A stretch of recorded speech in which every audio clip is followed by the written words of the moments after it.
When it rains, most bricklayers disappear, melt to the floor like little snowmen.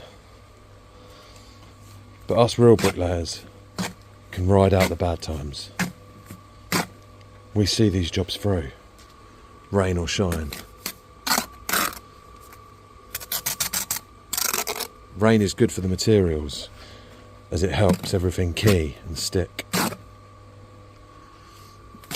It also becomes lighter on the trowel and easier to distribute.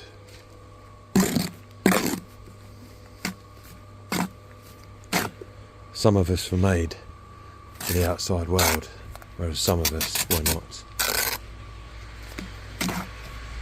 Bricklaying is the perfect trade to take up all year round.